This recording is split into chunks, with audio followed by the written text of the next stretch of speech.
There's some legit questions that we need to ask Bernie damn Sanders, and we have. There are. We Like, some of them. why the hell do you have no people of color on your core senior team? Yeah. Like we've Why asked haven't the you important. engaged black women in particular? I mean, black women are an electoral powerhouse, and Yep. Nina Turner is wonderful, but he's late to the party on that one. So no, there is, and I say it all the time. Like 75 Nina Turners just to touch what Hillary Clinton got running over. You know what I mean? Like Hillary Clinton got Olivia fucking Pope on her team. I think I've really overused my F-bomb limit, so no more for tonight for me. But like she has Olivia Pope, and she's like the epitome She of has what, all of Shondaland, like she's has the right? entire Thursday night. She has Shondaland. Bernie has Rosario though, and I would just mention that mainly because Beyonce. of that rally that happened just night. One, she looked amazing, and two, she sounded amazing. Her speech was amazing. But yes, but come on now. Now we're getting to the late night episode. This is like this just straight blackness episode at this point because come on, like Rosario, like I love her. She's beautiful. She's a great actress and she's a great spokesperson. But And her Huffington Post piece was really great. well. Her open letter It was amazing. It was was. phenomenal. But we're talking about the black community right now, right? You know, she would not have been what we needed in the black. He needed to go after black women expressly because black women are a political force in and of themselves, separate from black men. Like, and I don't think he knew that. I don't really think he. I don't know how you cannot know that. Then he didn't have the right people. There's no way he didn't know that. He definitely ran a standard campaign, and I think that's really hurt him. But in the same token, you know, the black left is small. It doesn't have as much influence, the actual black left. So you have to actually come to people that don't have the same progressive understanding. He wouldn't go to establishment black women. Well, so I was arguing. I've been arguing the same thing for a long time until I stumbled upon the article I stumbled upon about him endorsing people on the trail in 2014, and that was in 2014. Late in 2014 when he was talking about, and even like I think earlier in the year or even late 2013 when he started doing the listening tours. He had already been going out and engaging in communities for, at least for about a year before he even declared. So I do agree on the one hand, but on the flip side, there are quite a few people out there that are not necessarily taken with the Clintons that could have been engaged and could have been activated long before now, because they're just now getting to somebody like a Rosario Dawson, like a Tessa Thompson. I'm sorry, I love Tessa Thompson. She should have been around, but this is a younger set too, right? So they're appealing to his strength versus, like, I don't know if somebody could have had an honest conversation with Angela Bassett, 6 months ago, maybe, but that's not where they were thinking. Like Nick was saying, Bassett was lost. There's no way. I mean, I'm just saying, like, not her. I said somebody like, what I'm saying, like, not her in particular, but. Could have crossed though. I think she could have crossed because she had like this complete blind spot with regard to some of Hillary Clinton's. But I mean, we need to remember what the early campaign was like. Like after he announced, the summer and the fall were very, very different. Like I don't even think he thought he would ever be as negative, air quotes, as he is right now to Hillary Clinton. This is the criticism that I will continue to have, and they're so stuck in their ways. You got they are running the campaign the way they're running the campaign. The problem is this is a damn political insurgency, and you cannot run a traditional campaign where you're trying to, overthrow the government, so to speak. Like if you're trying to turn out the DNC, you can't play business as usual. Like you have to be like, this has to be guerrilla activism, guerrilla campaigning, and it's just now starting to get that way. It hasn't been that way. Let me take this call. Like I don't know. A call. There are a lot of questions, a lot of criticisms. When you run for office, it's just a different ball game. I remember in the early campaign, he still spent half the week of every week in D.C. in the Senate. Like, I still don't understand what that was. It is my firm belief. That means he spent 50% of the campaign time, the entire summer and fall up until December, in the Senate in D.C., not campaigning, not doing anything but legislating. Yeah, it is my firm belief that I don't believe that Bernie Sanders expected to actually get to where he is today. I think what happened was he kind of expected to have an okay showing and fall to the wayside like the rest of the progressive challengers before. And his goal was just to try to change the narrative a little bit. But and There's create so like an much outside support. movement, another Yeah. move on, and instead to push progressive issues. I don't know if he really understood. Like, he's won more states than Jesse Jackson did. The I person mean, that at this he point, campaigned so hard for a in lot '88. further along than any other progressive candidate. Dude, I I'm think. just, Solomon, I'm just now reading your comment in the chat room about Cory Booker. Yeah. Yeah, I don't know why I said Cory Booker. Because Cory Booker, I was about to get in on him the too. mathematical but formula. Cory Booker I equals. still absolutely reject unequivocally the whole, well, we didn't expect to get this far, because I've said that. I've used it to defend him and defend the campaign and stuff, but even like I said, being here in Atlanta and the abysmal showing in terms of outreach and engagement that occurred, like once we get past the summer and early fall, you had the momentum building, and there still was such a huge dropping of the ball. If you're out there doing a listening tour, if you're out there gauging, interest, and they're not just talking to, again, they just weren't talking to like groups of white liberals. They were down here in the South. He came here, the CWA local where I was at a meeting with the National Nurses United before, Super Tuesday. He came to that same local, I think 2 years prior, and that's a predominantly black area. So he had the engagement. He has talked to people. He's outward. I mean, I don't understand how you think you're just gonna I just don't understand. So I think right. they thought they could run a campaign a certain way. That like you said, Solomon, that the issues would just resonate, and with some of us the issues just did resonate. I didn't need like specific, targeted black women outreach, but like my dad has been into Bernie for I don't even know how long now or whatever. It's been a decade, if not more. But for most people who did not know him, like I just don't think they thought about it. I think they thought about, this is the way campaigns are run. This is what you got to do. This is the way Democrats do things. This is what you have to do to be competitive.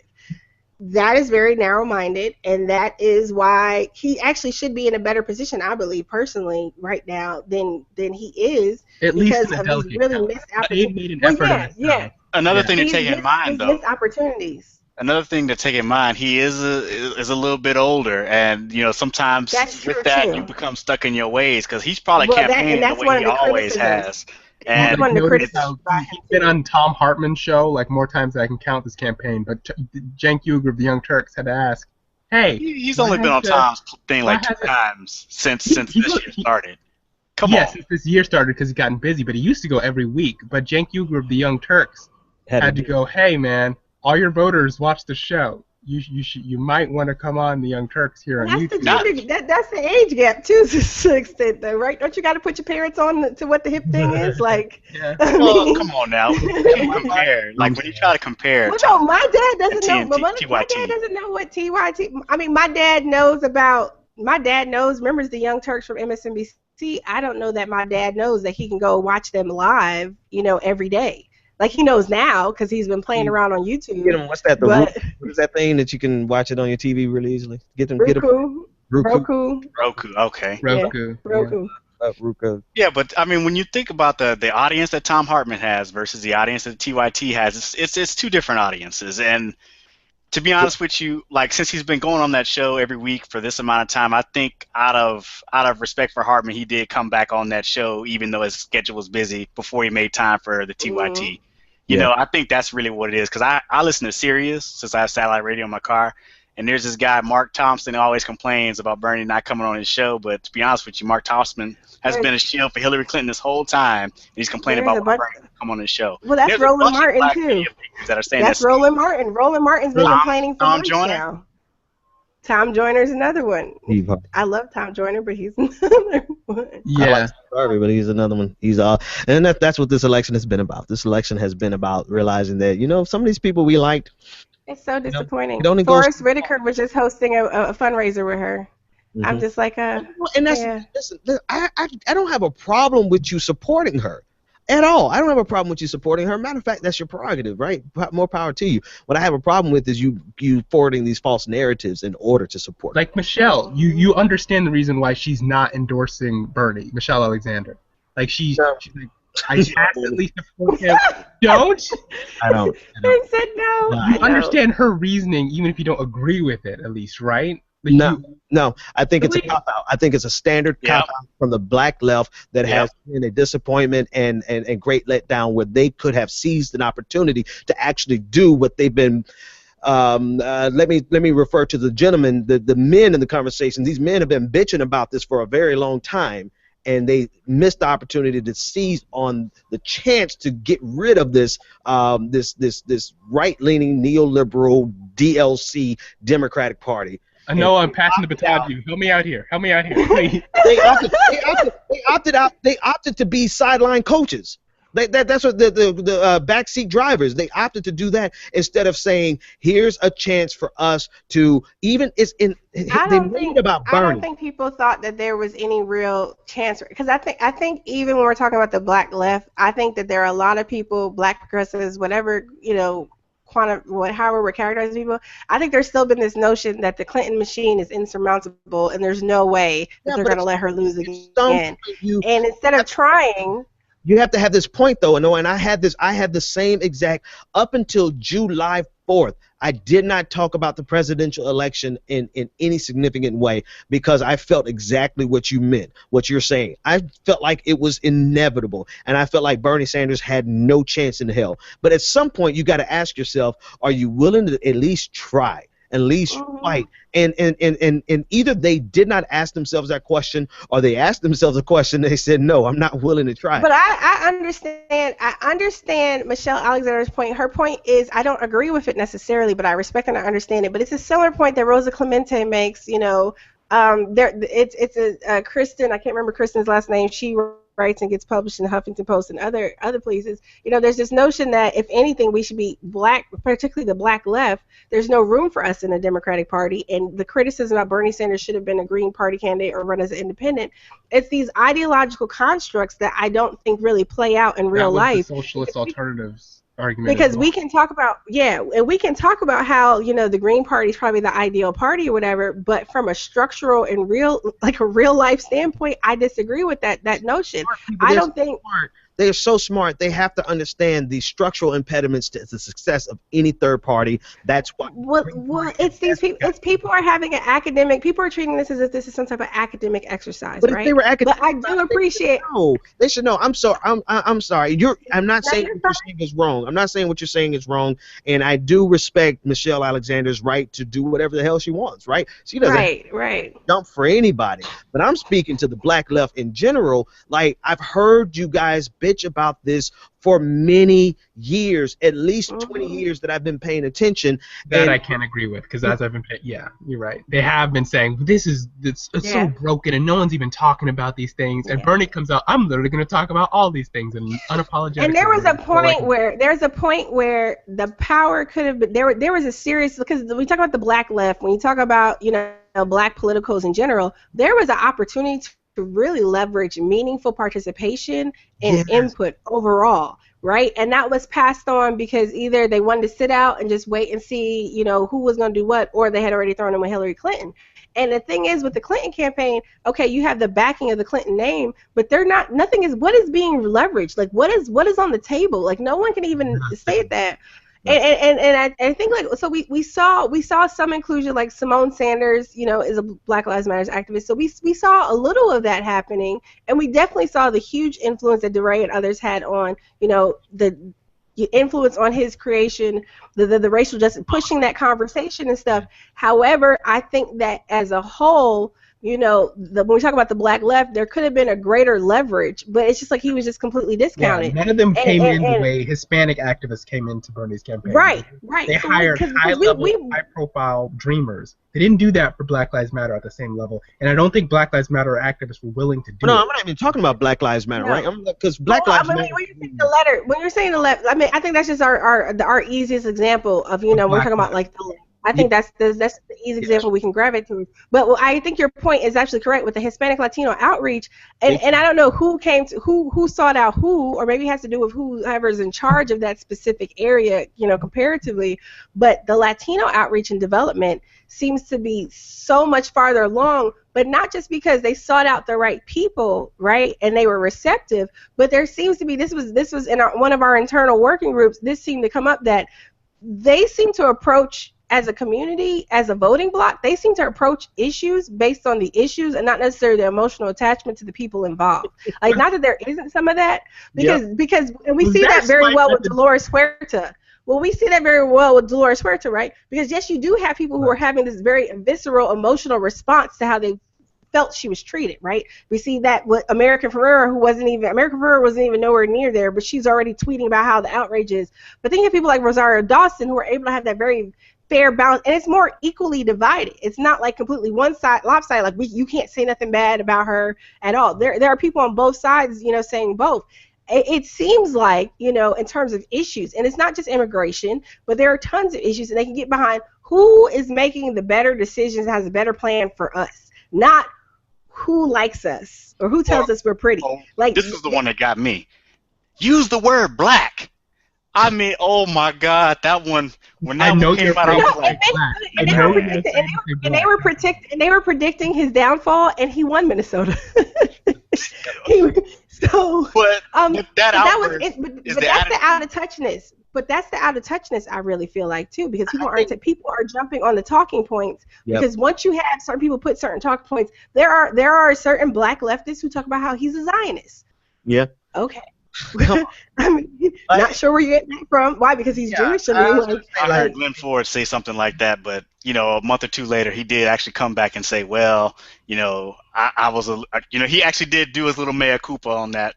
Basically, a certain member of a certain notable trio continues to repeat that line despite being proven wrong, and she will not change that. She will not change it. Whatever. I think some people, not everybody on the black left, we need to be working with anyway. Some people are so far out there. Some people are so far out there in our ideas that it's more detrimental to us. For a loop now. Maybe you have to tweet hit me in our Slack and tell me who that is, because now you're throwing me for a loop. I thought I knew who you were talking about, unless you just want to say it on air. Oh yeah. Oh, that trio. Yeah, I almost said they crazy. Yeah, I remember I read one of Glenn Ford's articles, and he called Bernie Sanders a sheepdog. And I was like, oh, man, really? I was like, this dude can't see it. This is our chance. And then later on, he was like, in the beginning, I didn't know, and I think Sanders doesn't even know that he's actually in it to win it. And I'm like, what do you mean? Why don't you just say it? You were wrong. They were so late, and this has all happened so quickly. But if they had got the realization in July, just July, some of them just got the revelation in after which primary? It was after he won. Michigan? No, before Michigan. New Hampshire? New Hampshire, and which is odd because it was that's like a white state, right? Overwhelmingly white compared to Michigan. He won every demographic. He won every demographic. And after he won when he won women, then I started hearing people on the black left, and I don't know if that was their measurement, right? I doubt it was, but it was just kind of a timing issue. Not everybody, but a lot of people on the black left started shifting gears and saying, you know what? I'm not ashamed to come out for Bernie Sanders. I don't agree with the Democratic Party, but if there's ever a chance for us to change the Democratic Party, it's right now. Well, you're about 5 months too late. If you had said some of these things back in July, I mean, they could have swayed a lot of the black. Yeah, let's even say July. In the fall, yeah. The fall, they could have swayed a lot. They could have, fuck it. They could have gotten rid of They could have challenged the black misleadership class. Take Bernie Sanders out of it. They could have had a head-to-head, mano-a-mano match up with the black misleadership class. Well, especially when you look at what happened in October in Atlanta, right? When you have, because that's exactly what happens in October in Atlanta. You have AUC shut it down, brilliant group of young students, and one of those young men actually is a Bernie supporter. He's actually the vice president of their NAACP chapter at I think it's Morehouse, that was not permitted to attend the APAC conference because of his previous activism and stuff. So, but you see when you witness that happen, and that story didn't really get around very like people it was a blip. It was not at all. Bernie gets interrupted by 2 women from Black Lives Matter. He gets interrupted at Netroots. It's everywhere for weeks, for months. That's all anyone can talk about. They still show that videotape. Yes, Hillary Clinton has the black elite escorting out young black activists Bruh, know, that's when I realized I'm like, that's when I realized I have less in common. I have more in common with some white folks than I do with some black folks, because their willingness to shut down their own movement, the movement that they, I guess maybe it's not their own movement. It's a movement that they co-opted for their purposes, just like every other movement. It was co-opted by black people, and then when it became inconvenient because you're challenging Sister Hillary, they shut that shit down. Yeah, her In Atlanta, that was it for me. But like that was like watching that unfold. It was watching that unfold, and I guess the problem too with this narrative that he doesn't speak the right language or whatever. Okay, again, that's where it's your opportunity to inform and engage. Yes, right. Hillary Clinton has been the beneficiary of people giving her this language of intersectionality. Hillary Clinton is not an intersectional feminist. Hillary Clinton is a white feminist, trademark, right? That's the difference. That's the false dichotomy. Like a faux feminist. I heard one writer call her a faux feminist. A mixed yes. Faux, F-A-U-X. No, I was just going with the mixed feminist thing. Oh, okay, sorry. Go ahead. When they see him lack the terminology, the proper response would be to say, okay, he has the policy, his terminology is off, we fix this, we have one of the greatest candidates we could ever hope for. But that's not the way that the thinking was. It was, she has horrible policy, so of course we're never voting for her. Bernie has the right policy, but he doesn't use terms right, so therefore it's a wash. We're going to see and that's part of the problem too, right? Because like you're saying, like we're upset because he doesn't talk to us right. He doesn't come to us the right way. The policies are right. He's willing. He has some degree of willingness to listen. Yeah, there's some willingness to listen to an extent, you know, like we pointed out, you know, it's probably that he's set in his ways and he's used to, you know, doing things the way he's doing things, and it's always worked for him, except for the one election he did lose. But you know, there was an opportunity, and like Nick, when you said, you know, that whole say black, you can't say black. I'm sure he had somebody tell him that he needs to stop saying black, because he's been saying black for like 35, 40. He's been saying black forever. You can go back and look at old videos. This is how I know people are just like surface level engaging. This is the problem with activists saying they're not going to engage in the political process, but then they want to jump in and try and inform something for their own personal benefit, but they're not completely educated on what's going on. And everybody can say we know his record, this, that, and the other. A lot of y'all who keep saying that don't. And no, I'm not one of them ones that's like, oh my God, he was shackled to a black woman, so that means something. I think that's cool, you know what I'm saying? Just like, you know, other people I know who were activists in the 60s, that's cool. But what are you doing now, and what have you been doing? And managing, you know, social media outlets and engaging other people. So mining, going and looking at the old videos and listening to him talk or whatever, I don't give a crap that Vermont is predominantly white. What he's talking about is absolutely right, and it's timely.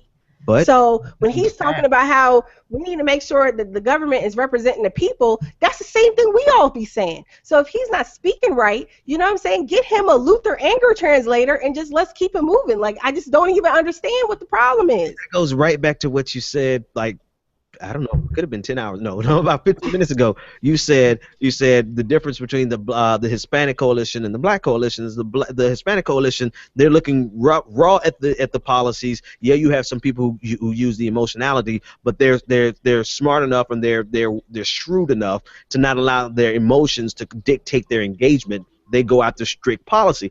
Because their future in this country is at stake. Like, they don't have time for those types of games, right? That's true too. Exactly. But we've been so conditioned.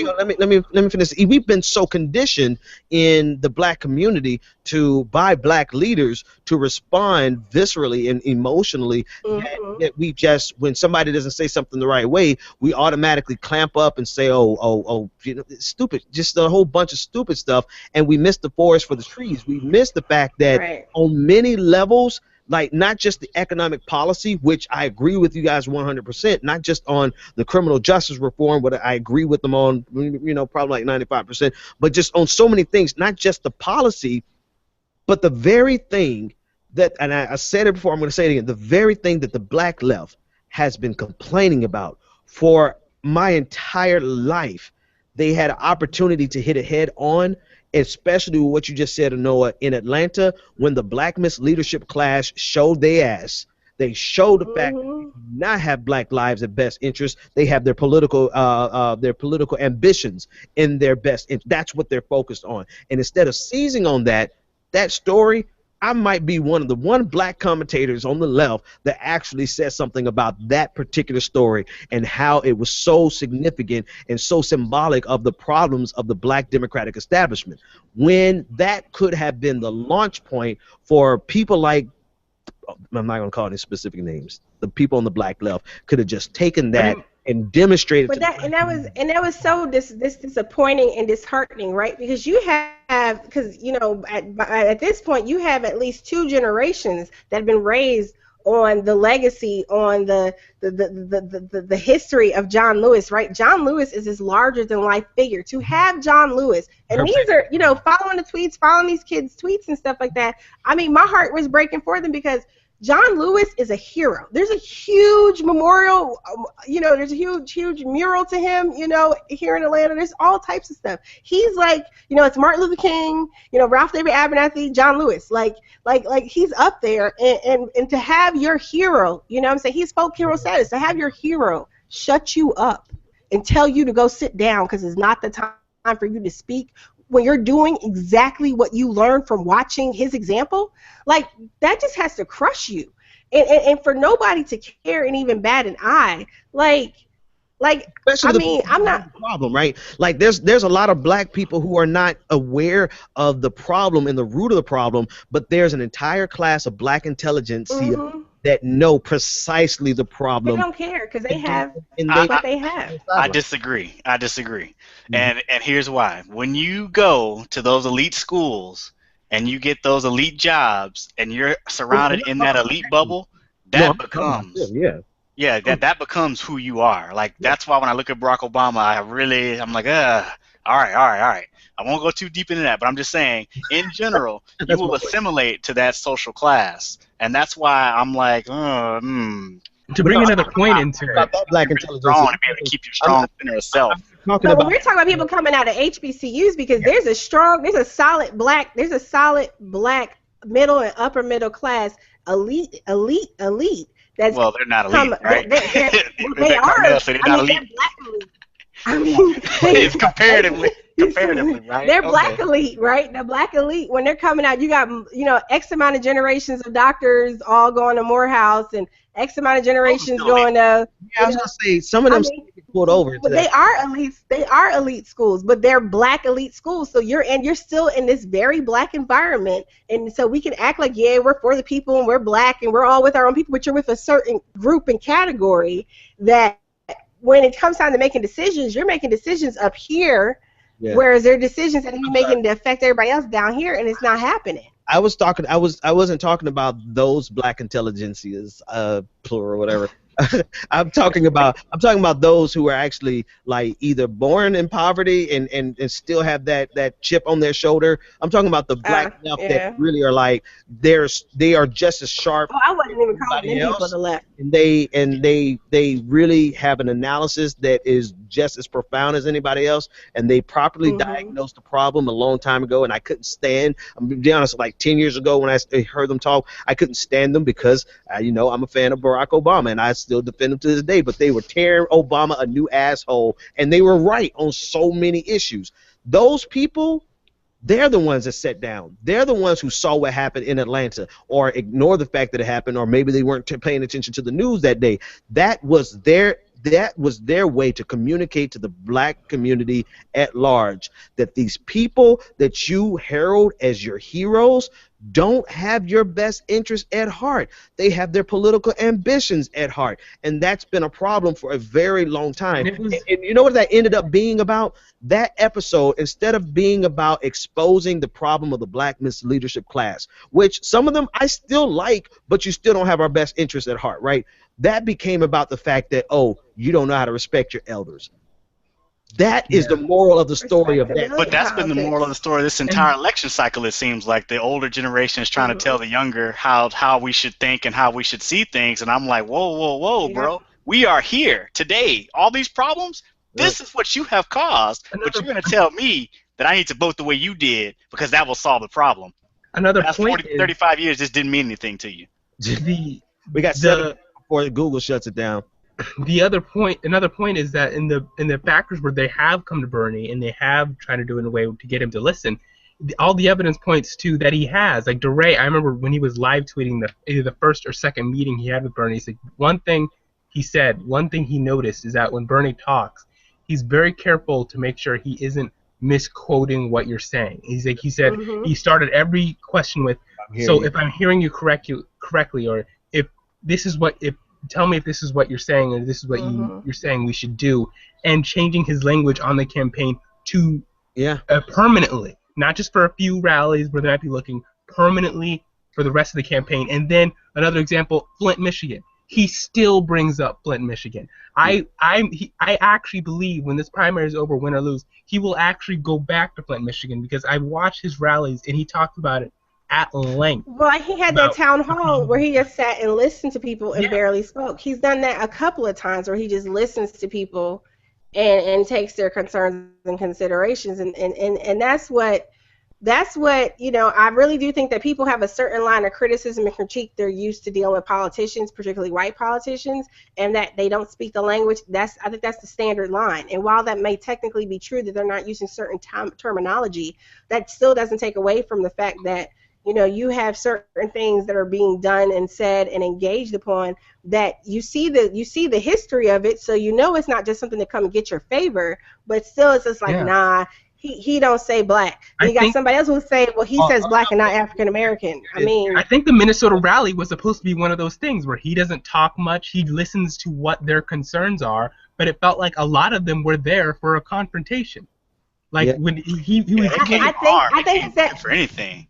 I think it's that opportunity. I think there's just a lot of frustration in general, because also Minnesota, because thinking about that community too. That's Jamar Clark's community. You know what I'm saying? Like I think there's a lot of tension already there, because they were clashing with Keith Ellison, a few months before that over his. I definitely know he knew what he was getting into. For sure. Yeah, I think so, and I think so, and I think you just have a lot of people who are frustrated. This is right after the whole big hoopla over the reparations stuff. So I think there are people angry, and I think that people took the opportunity because they had someone there to listen. So whether it was right to direct him, because the one guy that went off at the end about Native people's rights and stuff like that actually didn't even have anything to do with what was going on. He just clearly was frustrated, and there was somebody there to listen, and they were going to let him have it. But unlike the way certain people predicted, like Goldie, there wasn't a need for black surrogates to go into witness protection, because it did not backfire on him. The fact that he did stay there, the fact that he did engage, they may not have completely liked his answers, but he at least showed up because they both were invited, right? And they both were in town, and that showed respect. No, and that's not the first time, because she doesn't show up when it's a live stream event. She does not show up. If it's televised, she's there, all smiles, intersectionality. Because the Family First Forum was another such forum in Iowa. It was the week before the Brown to Black Forum. I always go back to this because that forum is so awesome. If anyone is still actually watching us, go look up the Family First Forum in Iowa. Because I watched it live, and they endorsed him after. Yeah, I watched it. Yes, they did. I watched it too live. It was really good. They had really good questions. It was predominantly Black and Latino activists. There were activists of all backgrounds there, but it was a lot of Black and Latino activists there who were asking very real questions. And it's Iowa. Iowa's white. They were from all over the Midwest. There are really active and engaged people happening all over the place, whether it's a really white state or not. There's some of the most progressive stuff happening, in supposedly white states. So we need to get out of that rhetoric too. Okay, so what? Wisconsin or Minnesota, or wherever, is a really white state. They got a lot more activism and progressive politics going on. Wait a minute. They have a lot more going on than we do here in Georgia. Okay, and we have a large. Most states are white. 8 minutes before Google shuts this down, it's going to automatically. United States. Most of the states are white, so that's what they keep saying, that Bernie wins the white vote. Population. Exactly. When Bernie wins the white vote, most of America is white. Like, what are you talking about? That's a good thing that he wins white people talking the way he's talking. Like it's just insane and ridiculous all the way around.